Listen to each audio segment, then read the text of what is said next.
Well, hello and welcome to this session. What I want to talk about today is an area of great passion for me, and that is around the identification of causes for events, for risks within your organisation.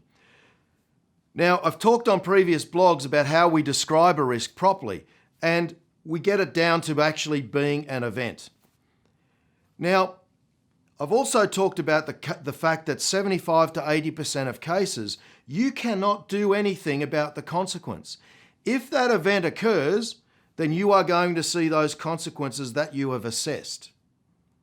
But what we can do is we can try and reduce the likelihood that that event is going to occur. Now, the way that we do that is we identify our event, and then we ask one simple question: what would cause that event to occur? And we identify a range of causes. Now, some of those will be around controls that you have already in place in the organisation. So it might be, one of the causes might be ineffective internal audit program. And down in your controls, you might have an internal audit program. Then you make the assessment as to whether that is effective or ineffective.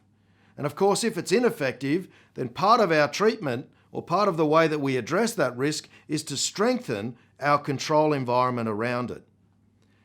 So one of the keys, and this is one thing that I just don't understand in many organisations, they'll identify a risk, and if it is actually an event, they're not thinking about the causes. They're going directly to, what can I do to fix it or to stop it? But if we identify every single one of our causes, we can actually start to put either controls against them and identify the current controls we've got in place, or if there's causes there that aren't addressed by current controls, then we identify new treatments if they are required.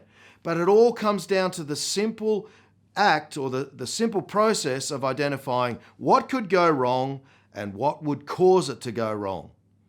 If you can identify what will cause it to go wrong, you are well and truly down the path of making sure, or having the opportunity to make sure, that it doesn't happen in the first place. So identify what can go wrong and then ask yourself, what would cause it to go wrong? That's all I've got for this session, a very short session, but hopefully it's been informative. As always, let's be careful out there.